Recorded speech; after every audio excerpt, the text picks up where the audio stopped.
తొలి తెలుగు ఖగోళ శాస్త్ర రచయిత గ్రంథ రచయిత శ్రీ గొబ్బూరి వెంకటానంద రాఘవరావు గారి జ్యోతిర్వేదం 7వ భాగం 12/8/20 రాసుల గురించి చెప్తున్నారు. జ్యోతిష్ చక్రం కన్యా రాశి దగ్గరికి వచ్చామని చెప్తున్నాడు. ఋగ్వేదంలో కన్యా రాశి తరచుగా చెప్పబడింది, ప్రశంసించబడింది. ఆ రాశి వర్ణన కూడా కళ్ళకు కట్టినట్లు ఎంతో రమ్యంగా ఉంది. మరొక విశేషం ఏమిటంటే ఈ రాశి అనేకమైన పేర్లతో చాలా విధాలుగా కూడా వర్ణించారు. అందుకొక పేరు అరమతి, దానికి ఇంకో పేరు అరమతి.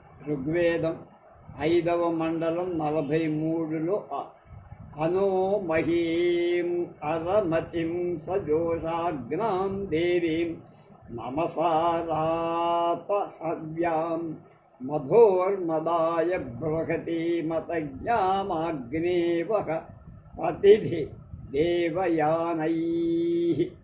ఓ అగ్నిదేవా, మమ్మల్ని కటాక్షించి మా మీద అనుగ్రహంతో మాకు అనుకూలుడవై మా వినతులతో మేము సమర్పించే కానుకలతో విభ్రాజితమూర్తి అరమతి మహాదేవిని మమ్మల్ని అనుగ్రహించగా దేవయాని మార్గానికి తీసుకుని రమ్ము, వెళ్ళు అని తీసుకొని రా.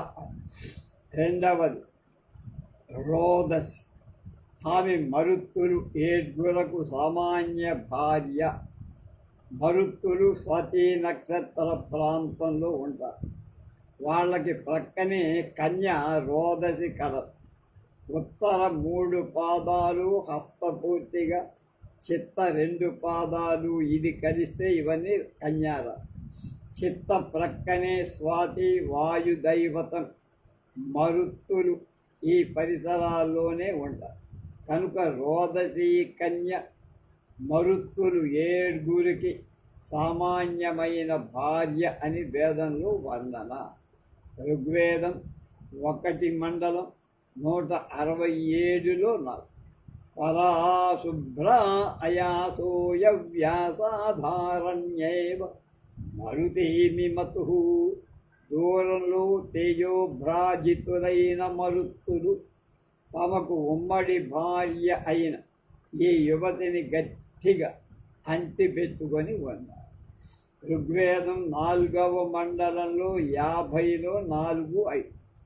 మిమ్యక్షురేషు మిమ్యక్షయేషు రోదసీసీను దేవా. అలాగే 4వ మండలం 66లో అధస్మైషు రోదసి స్వశోచి రామ వత్సుతై నకరూహ. అలాగే 6వ మండలం సరిపోయి ఇవన్నీ 6వ మండలంలో 50, 66, 61. అందులో 61లో ఉన్నారు. వలా వలాస ఏత నమర్యాసో భద్ర జ్ఞానయ అగ్ని తపోయధానసభ. ఇందులో మొదటి మంత్రానికి అర్థం ఏమిటి? రోదసి అనే దేవి ఎవరిని గట్టిగా కౌగలించుకొన్నదో అవే మరుత్తులు. 2వ మంత్రమైన దానికి అర్థం దివ్యమైన తేజస్సు, స్వతసిద్ధమైనటువంటి మహోజ్వల ప్రభలతో మెరుస్తున్నట్లే ఆవరణ అబాధితం కాక సముజ్వల సంపూర్ణ కాంతులలో వెలుగుతున్నట్లే మరుత్తుల మధ్య నైసర్గిక ఋతులతో తేజరిల్లుతోంది రోదసి అనే కన్య. 3వ దానికి అర్థం మనోహారిణి అయిన మీ భార్యతో కూడా దూరంగా పెళ్ళి అగ్ని వేదిక దగ్గర సరిపార్చుకోండి. చక్కని పెళ్లి కొడుకులారా, మరుత్తులారా, వీరులారా, వెళ్ళండ్రా. ఇక్కడి అగ్నివేదికకు జ్యోతిశాస్త్ర రీత్యా విశేషార్థం ఉంది. చిత్ర లేక చిత్త స్వాతుల తరువాత నక్షత్రం విశాఖ. ఇది ఇంద్ర అగ్ని దైవత, ఇంద్రుడికి అగ్నికి సంబంధించి. కులాం చక్రం పంచ, కుమ్మరి సారెలాగా గుండ్రమైన విశాఖలో 5 నక్షత్రాలు చొక్కలున్నాయి.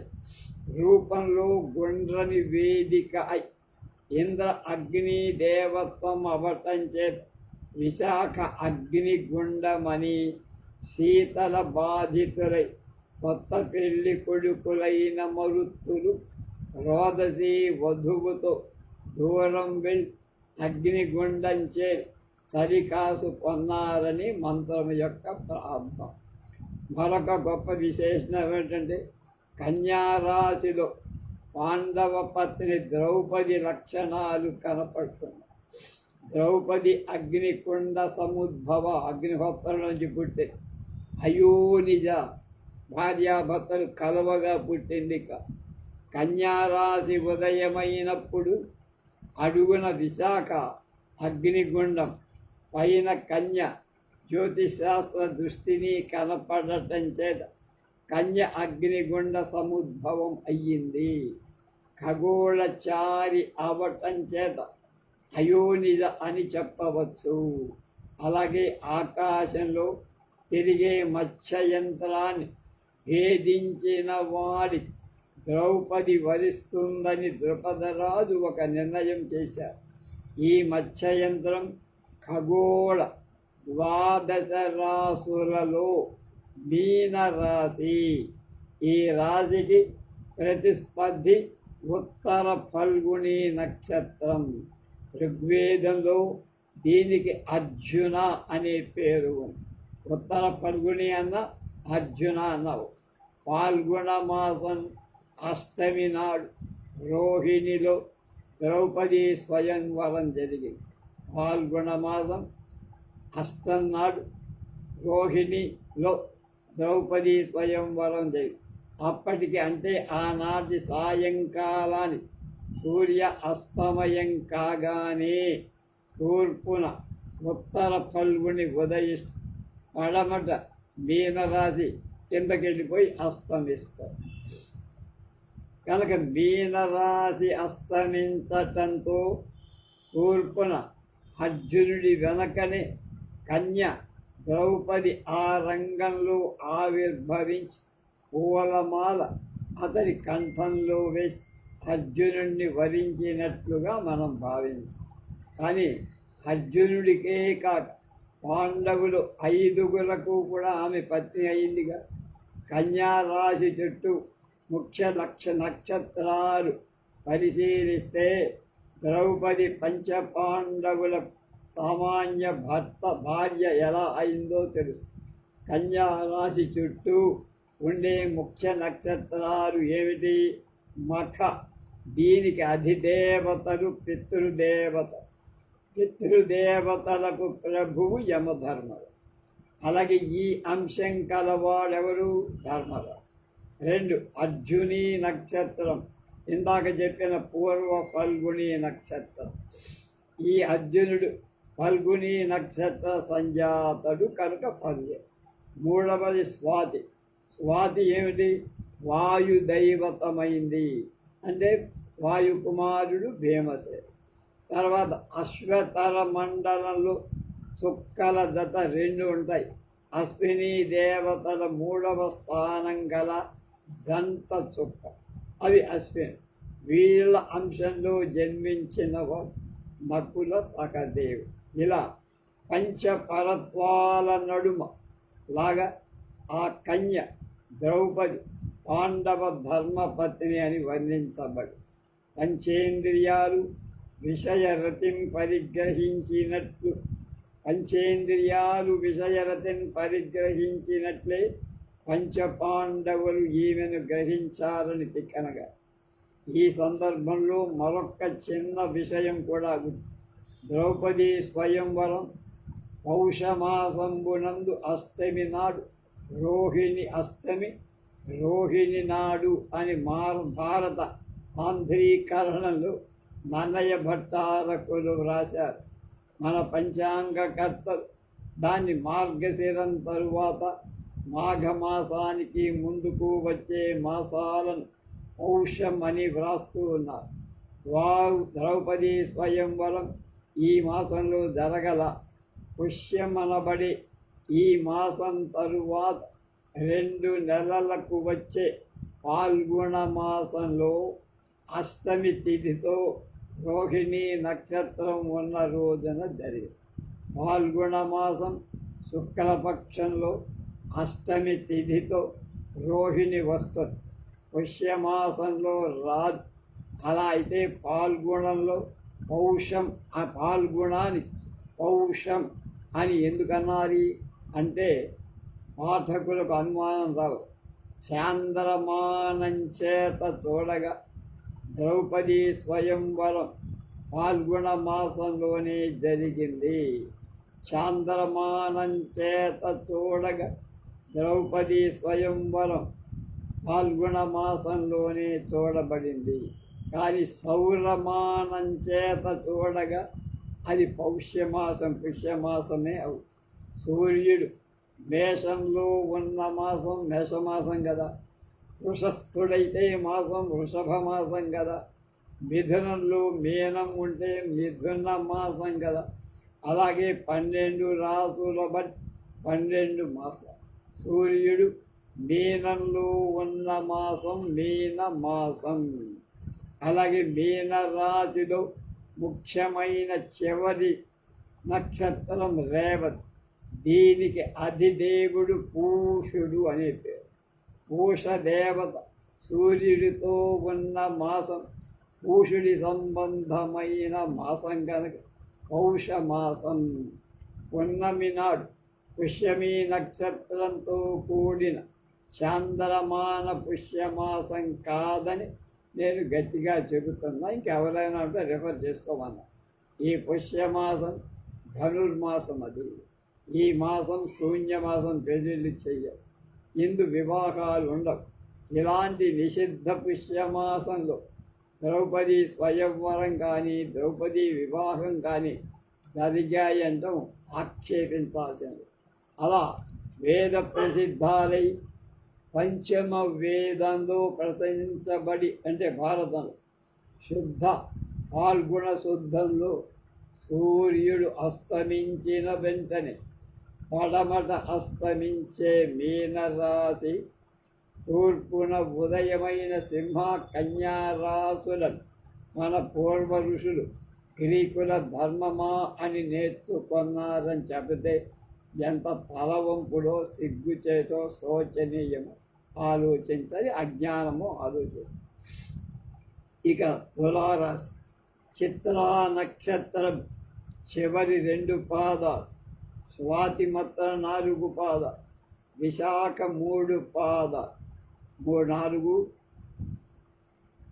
చిత్రా నక్షత్రంలో 2, స్వాతి 4, 4, 2, 6, విశాఖ 3 కంటే 9 పాదాలు. ఈ 9 పాదాలు చేరి తులారాశి. గ్రీకులకు తుల అంటే రాశి కలదని జ్ఞానం లేనే లేదు. తులారాశి అనేది ఉందని తెలియదు వాళ్ళు. దాని తర్వాతదైన వృశ్చిక రాశి యొక్క డెక్కలుగా భావించి వృశ్చిక రాశిలో ఒక భాగంగానే దాన్ని కూడా మాట్లాడుకున్నారు. గ్రీకు నాగరికతకు వారసులైన రోమనుల్లో జ్యోతిర్విద్యావిధుడైన వజ్జిన్ మహాకవి ఈ తులారాశిని లిబ్రా లైబ్రా అంటారు పేరుతో పాశ్చాత్య వాంగ్మయంలో మొదట చెప్పారు. మహాపరిమాణయుతుడైన ఓరియన్ అంటే బాగా పెద్ద యోధుడు వృశ్చిక హతుడైనట్లు చెప్పే గాథ ఒకటి ఉంది. వాడు దీనికి సరిపోతారు. అప్పుడు మహనీయుని కుట్టి చంపే ప్రతిస్పర్ధి వృశ్చికం అతికాయం గల పెద్ద తేలు కావాలి. ఖగోళంలో తులారాశి గల స్థలం కూడా వృశ్చిక రాశిలో చేర్చి ఓరియన్ మహాయోధుణ్ణి కుట్టి చంపగల మహావృశ్చికాన్ని తయారు చేశారు. గ్రీకులకు ముందు పదునైన 15 సంవత్సరాలకు పూర్వం జ్యోతిర్జ్ఞానాన్ని గొప్ప ప్రతిభ చూపిన అకేతియన్, అస్సీరియన్ దేశాల సిద్ధాంతులు సూర్యుడు ఈ రాశిలో ఉండే మాసాన్ని తుల్కు మాసం అని వ్యవహరించి అదే త్వరము కనుక అకేతియన్ జాతి వారి పవిత్రాగ్న వేదిక ఈ రాశిలో ఉండే. అంతకు పూర్వం అనేక యుగాల క్రిందటనే వేద ఋషులకు తులారాశి సంగతి బాగా తెలుసు. సూర్యుడు ఈ రాశిలో ఉండే కాలం తులామానం అంట.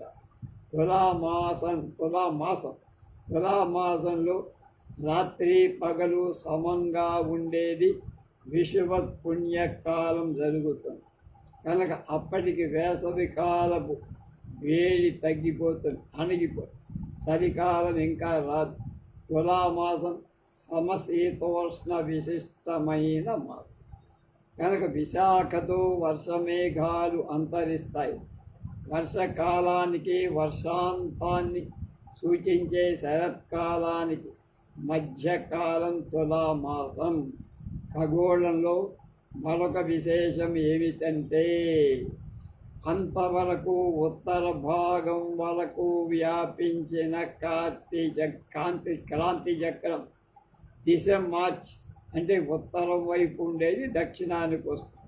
దక్షిణానికి మరలుతూ ఉత్తర శాఖను వదిలి వేరొక శాఖ ఆశ్రయించి దక్షిణ దిగ్భాగాన్ని అనుసరించి పోతుంది కనుక విశాఖ అంటే విశాఖ అని పిలిచి బెంట్లీ అనేటువంటి దొర ఇక్కడి నుంచి క్రాంతి వృత్తం శాఖాంతరాన్ని అవలంబించి దక్షిణ మార్గాన్ని పదాన్ని తొక్కుతుందని గొప్ప వ్యుత్పత్తి లాగాడు. ఈ సమాధానం యుక్తియుక్తంగా ఉంది. ఇలా విశాఖ ప్రాంతంలోనే క్రాంతి చక్రం దళీకృతమై 2 సమాన భాగాలుగా విభజింపబడి లోకంలో తుల సమత్వ సూచకం.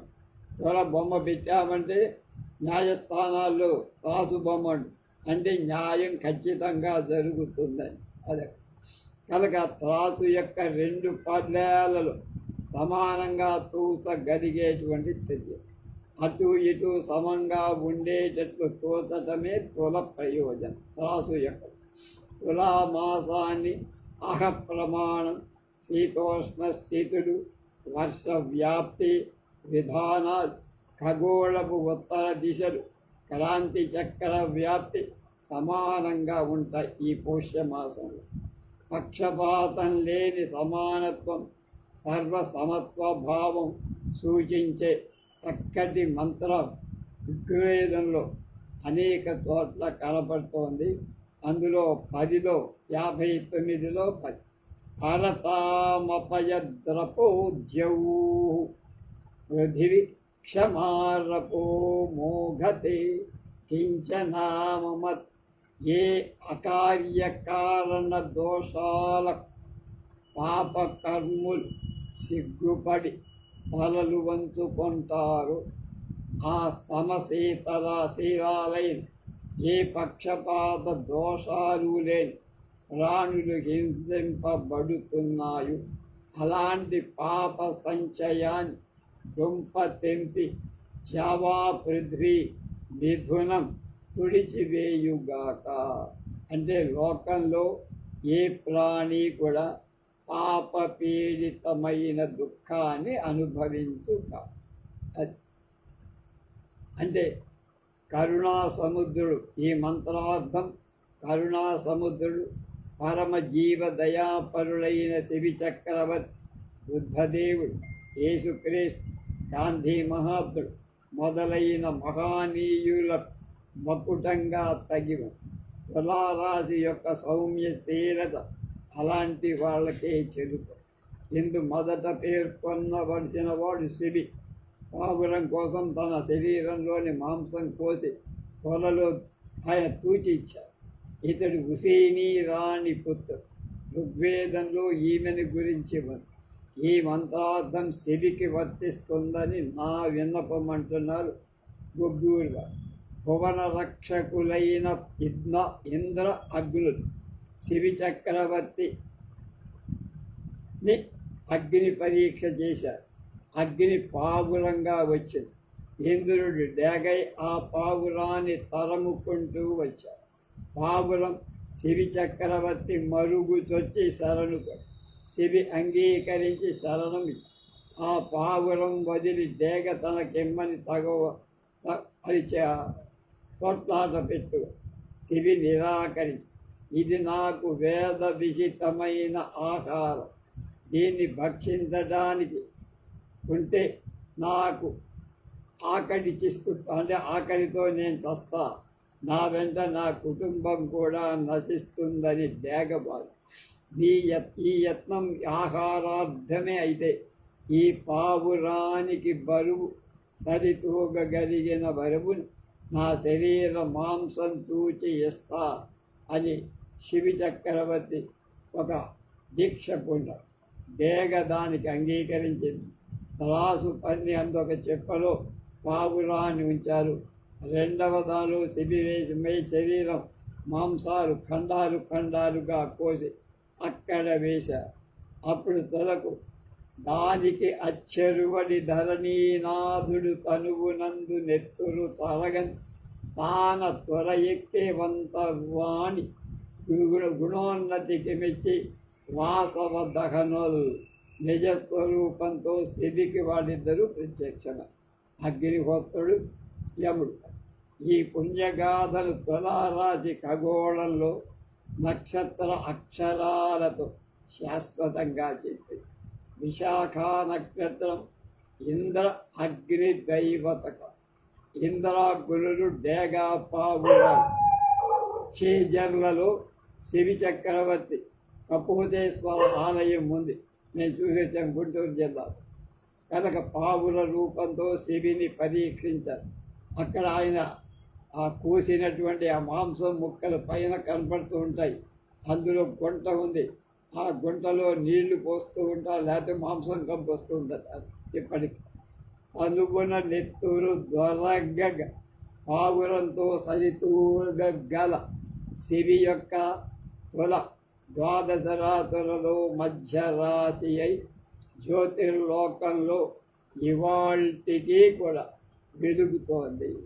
అతి ప్రాచీనమైన ఈ శివి చక్రవర్తి కథ పాండవులు తీర్థయాత్రకు పోయినప్పుడు రోమశ మహాముని వాళ్లకు చెప్పినట్లుగా పంచమ వేదమైన భారతంలో.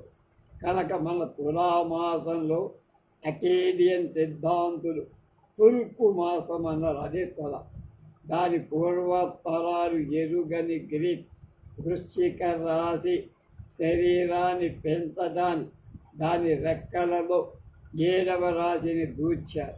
తర్వాత వజ్జిన్ నామకుడైన రోమన్ కవి మూలంగా ఈ రాశికి లిబ్రా అనే పేరు పడమటి దేశంలో వ్యవహారం. ఈ గొడవలను తెలియక ఈ రాశి కూడా గ్రీకులు ధర్మమాని మన పూర్వులు నేర్చుకున్నారని సంకరి గుద్దుకుంటున్నారు మనము. కనుక విశాఖ నక్షత్రానికి అధిపతి భాగవత మతంలో రాధాకృష్ణ భక్తులు. రాధ అంటే కృష్ణ భక్తురాలు. విశాఖ నక్షత్రానికి అధిపతి భాగవతంలో రాధ అంటే కృష్ణ భక్తు. వైశాఖం రాధామాసం. ఇక వృశ్చిక రాశి. ఇక విశాఖ 4వ పాదం అనురాధ జ్యేష్ఠ నక్షత్రాలు వృశ్చిక రాశి. వృశ్చికం వేద ఋషులకు తెలియందేం కాదు. ఋగ్వేదం 7వ మండలంలో 50వ సూక్తం వృశ్చిక విషయకం ఉంది. వృశ్చిక రాశి చుక్కలన్నిటిలో మొదటిది జ్యేష్ఠ నక్షత్రం. పాశ్చాత్యులు ఈ నక్షత్రాన్ని ఎంటేరస్ అనే పేరుతో పిలిచారు. ఆ మాటకు అర్థం ఏమిటంటే అంగారక గ్రహంలాగా ఎర్రని కాంతితో ఉండేది. కనుక జ్యేష్ఠ ఎర్రని నక్షత్రం. దీనికి ఆల్ఫా స్కార్పియో అని కూడా పడమటి జ్యోతిష్ శాస్త్రంలో పేరు ఉంది. జ్యేష్ఠ ఇంద్రదైవతకమని ఇందే చెప్పుకోండి. అది వృశ్చిక రాశిలో ఉంది అని చెప్పారు. కర్కటక వృశ్చికాది కీటకాల సంతాన ప్రాప్తి జరగగానే మరణం జరుగుతుందని ఒక కవి సమయం కూడా మన ప్రాచీన కాలం నుండి జీవశాస్త్ర రీత్యా ఇది నిజమేం కాదని. అయినా కవులు నిరంకుశులు కనుక వాళ్ళ రచనలు యథాశాస్త్రీయంగా కాకపోయింది. భావాల ప్రకారం దానిలో కూర్చేశారు. అది అయం పదా అనువిత్త పురాణో యతో దేహి ఉదయాయంతి విశ్వే అతశ్చిదా జనిశేష్ట ప్రవృద్ధో మామాతరమమువాయాపత్తివేక.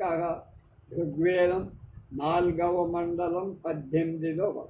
అతి ప్రాచీనమైన ఈ మార్గాన్ని అవలంబించే దేవతలందరూ ఉదయించారు అంటే పుట్టారు. దీన్ని ఆశ్రయించే ఏ దేవుక్కడైనా పుట్టి గొప్పవాడు కావాలి. అంటే ఈ జ్యేష్ఠ నక్షత్రం అంత గొప్ప తులారాశిలో. అలా కాకపోతే వాడు ఎందుకు మాతృమూర్తి రూపుగా మార్చాలి? వాడు ఎందుకు చంపుతాడు? అందు దేవతాశ్రయమై దేవతలంతా అవలంబించిన మార్గం ఏంటి? క్రాంతి చక్రం. తల్లిని రూపుమామటం అంటే ఏమో ఈ క్రింద విధంగా ఆలోచించి తెలుసుకోండి. నాహమతో నిరయా దుర్గహై తత్తిరశ్చాతా పార్శ్వాన్నిర్గమాని. ఋగ్వేదం 4వ మండలం 18లో 2. దారి చాలా ఇరుగ్గా ఉంది. ఈ దారి వెంట నేను వెళ్ళలేను. ఈ ప్రక్క ఐమూల నుండి కొంచెం వక్రగతి అవలంబించి బయటికి వెళతా అని దాని అర్థం. పరాయతి మాతరమన్వచస్తనానుగామ్యను నూగమాని. ఋగ్వేదంలో 4లో 18లో 3వ మంది.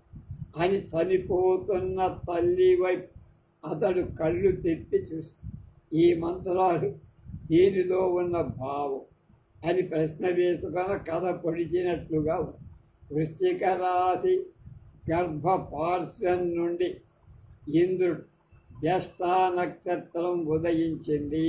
ఇంద్రుడు అంటే జ్యేష్ఠ. అలా ఉదయం అవటంతోనే కుదువ దేవతలు ఆశ్రయమై వాళ్ళందరూ అవలంబించిన క్రాంతి వృత్త మార్గంలో అనుసరించి ఇంద్రుడు పుట్టారు. పైన వివరించిన కవి సమయాన్ని అనుసరించి వృశ్చిక గర్భంలో జనించటం చేత ఇంద్రుడు మాతృహంతకుడు కావాలిగా. కానీ వృశ్చిక రాశి చెడక దక్షిణాకాశంలో ప్రకాశిస్తూనే ఉందిగా. కనుక ఇక మరణ అవస్థలో ఉన్న ఇంద్రుడి తల్లి ఎవరు అని ప్రశ్న వచ్చి దానికి ఆన్సర్ ఏమిటంటే ఇంద్రుడి తల్లి అదితిదేవి. ఆమె పునర్వసు నక్షత్రాలకు అధిదేవత. జ్యేష్ఠ రూపుడైన ఇంద్రుని ప్రతిస్పర్ధి మృగశిర నక్షత్రాలు కదా. వాటి వలన ఆర్ద్ర పునర్వసులు ఉంటాయిగా. ఇంద్రోదయం అయిన వేళ మృగశిర అస్తమిస్తుంది కనుక పునర్వసు కూడా మృగశిర అస్తమిస్తుంది కానీ పునర్వసు పడమటకు రాలి అస్తమించాలి. అలాంటి అవస్థలో పునర్వసు ఇంద్రుడికి కంటపడుతుంది. అలంకారిక భాషలో అస్తమించటానికి వ్రాలి ఉన్న పునర్వసు రూపి అయిన తల్లి అదితిదేవి అయి పై ఇంద్రుడు దృష్టి మరల్చటం అనేది సావటానికి మరణావస్థలో ఉన్న తల్లిని అప్పుడే తూర్పుకు ఉదయించిన ఇంద్రుడు చూశాడు అనే అర్థం. మంత్రద్రష్ట వాతాంబర వీధి విహారి అయిన వామదేవ ఋషి తూర్పున జ్యేష్ఠ ఉదయించడం, పడమట పునర్వసు వ్రాలి అస్తమించడం అయి ఉంటుందని గమనించి వృశ్చిక విషయమై కవి సమయాన్ని అనుసరించి ఉత్ప్రేక్షించి ఆలంకారిక భాషలో పై మంత్రాలు రాశారు. విశాఖ మొదలు క్రాంతి చక్రంలోని నక్షత్రాలు దక్షిణ దిశకు వారి విశాఖ నుంచి, అంతకు ముందంతా ఉత్తరముడి, ఇప్పుడు ఇవన్నీ కూడా దక్షిణ రాలి ఉండటం చేత ఇరుకు దారి నుండి ఐమూల పార్శ్వంలో ఇంద్రుడు ఉదయించటం ఖగోళ సత్యం. రుచియు చలియు లేక పొడి దుమ్మల వంటి ప్రకృతి సత్యాల కవితా చమకృతియే చక్కని రూపురేఖా విలాస భావాలను ఆపాదించి రసవంతంగా వర్ణింపగల శక్తి వేద ఋషులకు అపారంగా. ఆ కవితా రసగ్రహణ పారీనత లేక పడమటి పండితు వేద పఠనాన్ని దంపుడన్నారు. ఈ వాక్యాలని పట్టుకొని భారతీయులు కూడా వాళ్ళకి తందాన తాన రేపు ధను నక్షత్ర ధను రాశి గురించి తెలుసుకున్నారు.